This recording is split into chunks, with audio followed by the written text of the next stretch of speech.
जंग, हमला और साजिश, इन सब में अपने ही शामिल थे। ईरान के ख़िलाफ़ अमेरिका और इसराइली हमलों में यूएई ने दोनों ममालिक का भरपूर साथ दिया और ईरान पर कई हमले यूएई से भी हुए। एक खौफनाक रिपोर्ट सामने आई है, इस बारे में आमिर रज़ा से बात करते हैं। आमिर भाई, साजिश और अपने ही शामिल थे। देखिए, पहली बात तो यह है कि ये तो होना ही था, मतलब ये चीज़ें सामने आनी थी। मैं पुकार कर रहा था कि यूएई पर जो ड्रोन्स जा रहे हैं ये असल में वहाँ से चीज़ें उड़ती हैं और जाती हैं। इसके बाद मैंने एक रिपोर्ट आपको ये भी बताया था कि वहाँ से अब नए मिसाइल पहुँचाए गए हैं और एयर बेस भी वहाँ पर पहुँचाई जा रही है। आयरन डोम भी वहाँ पहुँचा दिया गया, लेज़र लाइट, ये सारी हम डिस्कस कर चुके हैं। लेकिन वॉल स्ट्रीट जर्नल की ये स्टोरी है जिसका आपने जिक्र किया और इसको पूरी दुनिया के मीडिया ने अब उठा लिया है कि जो 28 फरवरी को हमला था उसमें जो लवान इनका जजीरा है उस पर जो हमला हुआ वो यूएई ने किया था। देखिए, अमेरिकन करते क्या हैं, अमेरिकन और यहूदी, ये देखें वॉल स्ट्रीट जर्नल कोई मुसलमानों का हमदर्द अखबार तो नहीं है, वो उन्हीं का अखबार है, उन्हीं को वो मैनिपुलेट करता है।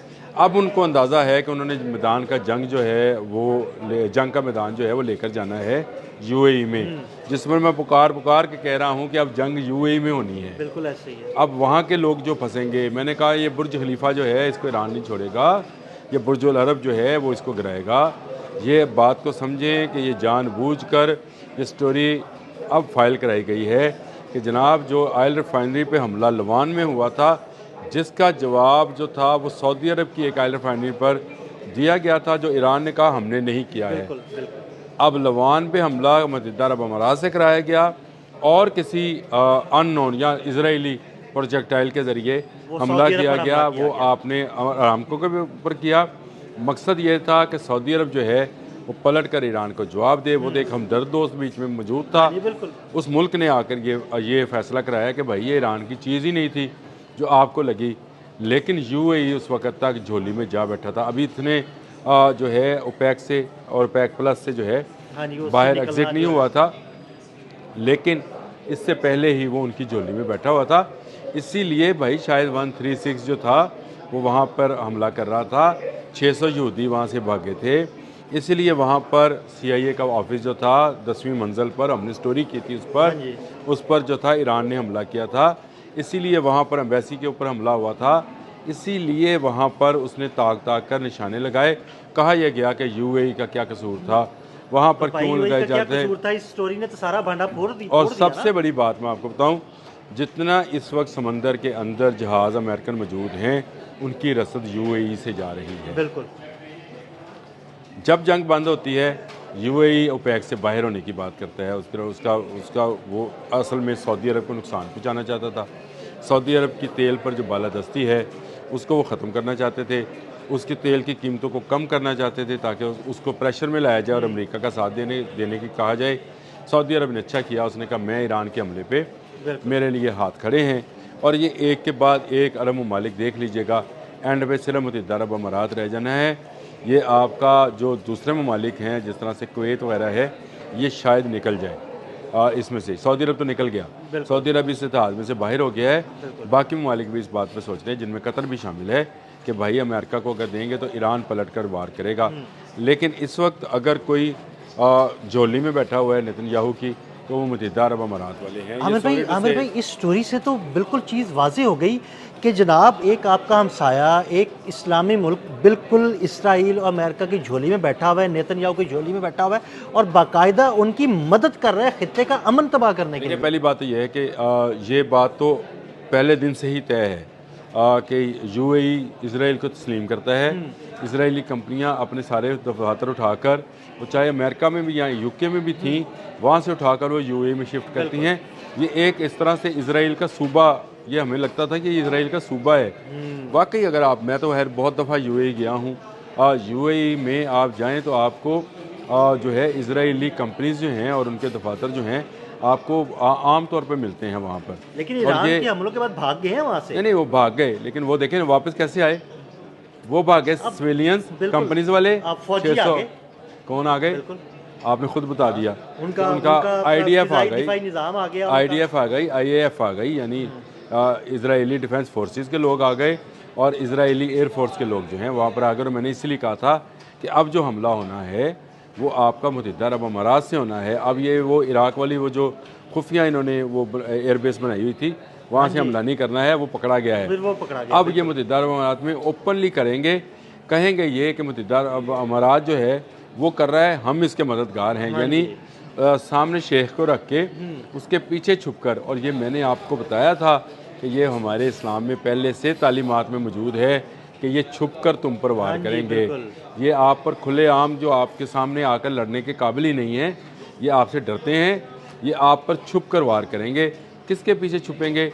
एक और इस्लामी या जैसा भी आप चेहरा कह लें, मैं इसको क्या इस्लामी कहूँ, जो मंदिरों में जाते हैं और मंदिर बनवाते हैं, वहाँ पर से वो हमला करेंगे। और जब ईरान पलट कर जवाब देगा तो कहेंगे देखा ये हमने कर लिया। ईरान के देखें, ईरान के पार्लियामेंटेरियन का जो बयान आया, इतना खूबसूरत बयान, उसने कहा हम मुत्तहिदा अरब अमारात को हमसाये मुल्क की तरह नहीं, अमरीकी अड्डे की तरह देख रहे हैं। ये हमारा हमसाया मुल्क नहीं है, ये अमरीकी अड्डा है। अब इस अमरीकी अड्डे के अंदर बिल्डिंग्स भी होंगी, उस अमरीकी अड्डे के अंदर दफातर भी होंगे, मज़ाइल्स भी होंगे। तो आमिर भाई, ये सारी सूरत को मद्देनज़र रखते हुए हम ये कह सकते हैं कि दरअसल ये कोई इस्लामी ममालिक का कोई इत्तेहाद या इस्लामी ममालिक से मिलने वाली बात नहीं है, ये तो पैसे की जंग है। पैसा है तो जिस तरफ पैसा है, जिस तरफ ताकत है, उसके साथ मिल जाओ। देखिए, जब दुबई को बात किया जा रहा था, ये कोई बहुत ही पुरानी बात नहीं है। अगर आप आज से 40-50 साल पीछे चले जाएं तो दुबई कुछ नहीं था। बिल्कुल ऐसे। उसके बाद दुबई जो है बनना शुरू हुआ है, और उसके बाद इसको जो डेवलप किया गया था वो इसको किया गया था अगेंस्ट सऊदी अरब। मैं आपको ये भी बता दूं, छोटे छोटे टुकड़ों में बांटा गया इस्लामी दुनिया को। अब आप अंदाज़ा करें, जो दुबई में अमीर हैं उनके कज़न कहाँ पे हैं? कतर में। कतर वाले जो हैं उनके कज़न कहाँ हैं? कुवैत में। कुवैत वाले का कज़न कहाँ पे है? वो शाम में है। तो ये छोटे छोटे पीसेस में उसको बांट कर इनको खुद मुख्तार किया गया। तेल की दौलत निकल आई थी 1940s में ही, और इससे ये अमीर हो रहे थे, सबको पता था। लेकिन यहूदी जो थे वो अपनी कंपनीज इन पर इंस्टॉल करते चले आ रहे थे। पूरी प्लानिंग की, अगले 50-60 साल की प्लानिंग। 50-60 साल के बाद देख लें, आज मुत्तहिदा अरब अमारात जो है उनकी झोली में बैठा है, आराम से वहाँ से हमला करेंगे। और फिर यहाँ पर लोग जो हैं या कुछ लोग जो हैं इस सेक्ट के, वो कहेंगे जनाब कि ये जो है एक इस्लामी दुनिया पर ईरान ने हमला कर दिया। असल में ये करना अमेरिका पर ही हमला है। और अगर मुत्तहिदा अरब अमारात ने लवान के जजीरे पर हमला किया था और उसकी आइल ऑफ एंडी पर हमला किया था, अब इस स्टोरी के आने के बाद, जो कि अब जानबूझ के पब्लिश कराई गई है, ये इस स्टोरी को ना सिर्फ वॉल स्ट्रीट जर्नल ने किया है बल्कि यरूशलेम पोस्ट ने भी दोबारा से रीपोस्ट किया है, और कई स्टोरियाँ कई मीडिया हाउसेस ने जो है इसको दिया है। इसका मकसद सिर्फ ये है कि ईरान और मुत्तहिदा अरब अमारात को आमने सामने दिखाया जाए।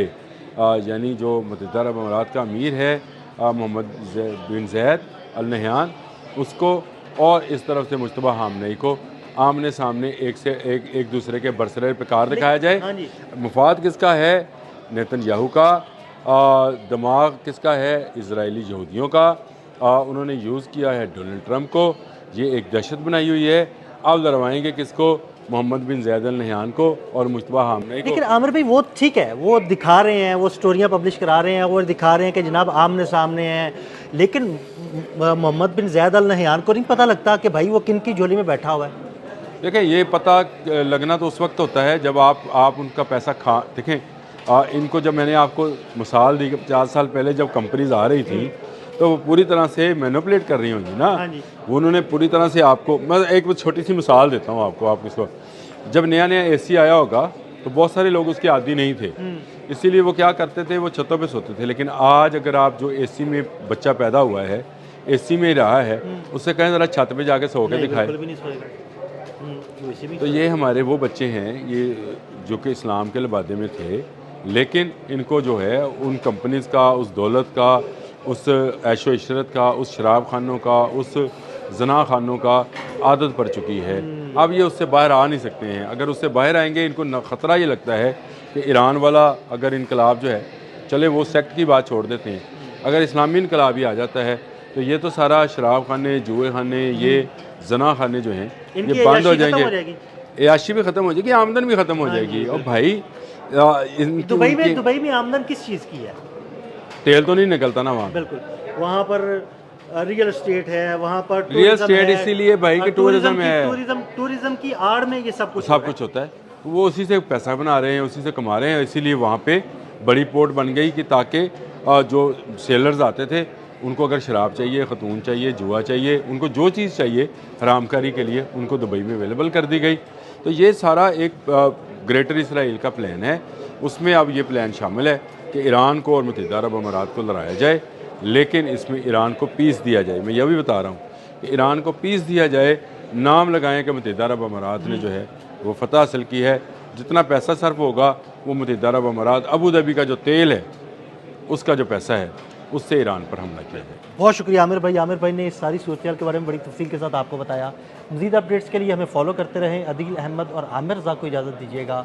अल्लाह हाफ़िज़। YouTube पर गूगली न्यूज देखने के लिए youtube.com की सर्च बार में गूगली न्यूज टीवी टाइप करें। गूगली न्यूज के पेज पर सुर्ख रंग के सब्सक्रिप्शन वाले बटन पर क्लिक करना ना भूलिए। YouTube पेज पर अपलोड होने वाली वीडियोस से बाखबर रहने के लिए बेल आइकन पर क्लिक कीजिए। आपको हर नई वीडियो के बारे में नोटिफिकेशन मौसूल हो जाएगा।